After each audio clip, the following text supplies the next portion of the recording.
Apocalypse. D'autres fins. De temps en temps, on en parle. C'est quoi pour vous la fin du monde? Les scénarios qui conduisent à la fin de l'espèce humaine. La fin du monde, l'apocalypse. N'entrera en collision avec la Terre. Une guerre avec tous les pays. Une rupture énorme de la quotidienneté. La spirale du développement multiplie les pollutions. On est certain que la Terre, elle, s'arrêtera. Les princes et les rois eux-mêmes ont terriblement peur.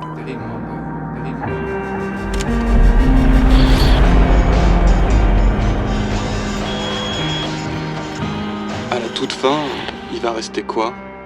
Maintenant que ça y est, c'est la fin du monde, il va rester quoi de tout ça? Sur ce champ de ruines, tout est mort, disparu, volatilisé. Des routes désertes à arpenter, des ruines à contempler, des piles de tous ces machins auxquels on tenait tant et qui n'auront plus aucun sens.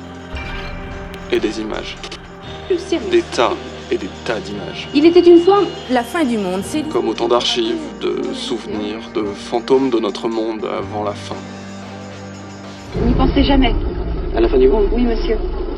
Ben, on n'y est pas encore pensé, non, mais... La fin du monde, on en parle depuis quoi? Depuis le début, en fait. Les apocalypses, les Ragnarok et tous les jugements derniers, c'est un grand classique des religions.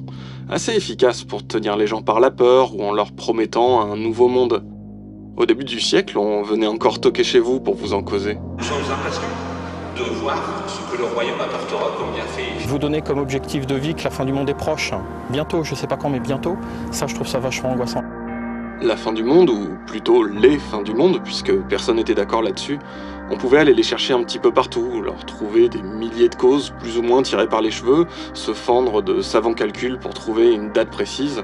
On s'est appuyé sur des prédictions cryptiques d'anciens astrologues et même d'autres, moins anciens. Quelque chose d'enflammé allait venir sur Paris. Tomber du ciel. Tombant du ciel, parce que les Gaulois ont toujours eu peur que le ciel leur tombe sur la tête, et c'était pour moi une prémonition. C'est fou ce qu'on pouvait interpréter de travers à partir d'un calendrier poussiéreux laissé là par des types disparus. On avait carrément une date. Je reprocherai au service de renseignement de ne pas avoir donné exactement la date de la fin du monde. Et puis même des lieux où les gens éclairés pouvaient aller se réfugier en masse. Vous voulez vraiment savoir quelle est cette montagne? Au fond, la fin du monde, c'était un rendez-vous et toujours repoussé. À moins que... C'est de l'autre monde. Et on va faire la fin du monde ici. Mais quelque part, c'est vrai qu'il y en a qui ont eu droit à leur fin du monde. Les adeptes d'une secte, l'ordre du Temple solaire, se sont suicidés. L'enquête sur place... Même l'Empire Maya, tiens. Sauf que leur apocalypse, c'était nous. Et ça, ils l'ont pas vu venir. Ou les dinosaures même, exterminés par un cataclysme. Enfin, exterminés, pas vraiment. Comme quoi, c'est jamais vraiment la fin, non? À partir de la fin du XXe siècle, il y en avait quasiment une d'annoncée tous les, 2 ou 3 ans. Et à chaque fois, pouf, l'apocalypse nous posait encore un lapin. Alors les fidèles se dispersaient ou se trouvaient des bonnes excuses. Renaud Maric, spécialiste des sectes, a convié les survivants de l'apocalypse pour un bon apéritif. Et vous savez, les gens, pas besoin de leur trouver un vieux bouquin moisi des civilisations anciennes ou je sais pas quel jugement divin pour les faire flipper avec ça. Si ce n'était sérieux, on pourrait croire que c'est une blague. Les concepteurs d'ordinateurs n'ont pas prévu le passage à l'an 2000. Si rien n'est fait, d'ici le 31 décembre 1999, tout ce qui ressemble à un ordinateur sur la planète tombera en panne. Quelques mois de préparation auront donc eu raison de la version moderne des angoisses millénaristes. Je sais pas pourquoi on allait chercher toutes ces idées saugrenues. C'est pas comme s'il n'y avait pas eu des raisons solides de s'inquiéter. 2 guerres mondiales, ça a quand même son chic pour vous donner un bon avant-goût de la destruction totale. Vision dantesque et monstrueuse.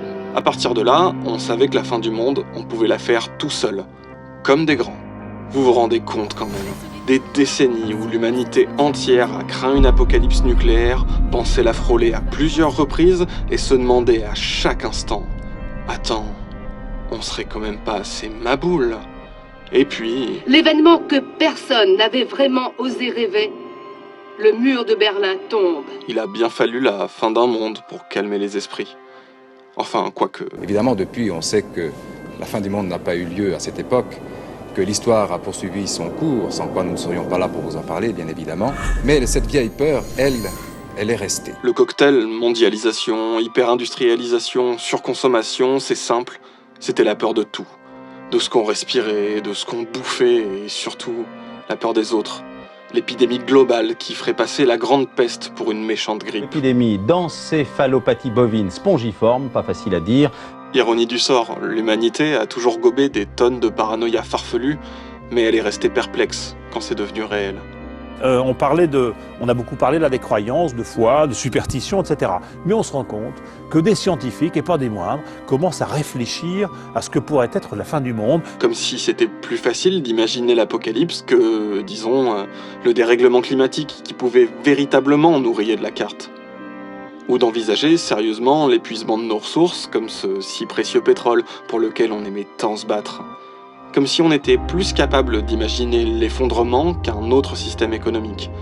On préférait se préparer à la fin du monde plutôt que d'inventer des façons de l'empêcher. Je ne suis pas part d'une organisation paramilitaire, mais j'ai des armes, et j'ai des amis qui ont des armes. Chercher à y échapper, en fait, ça n'a jamais vraiment été notre truc.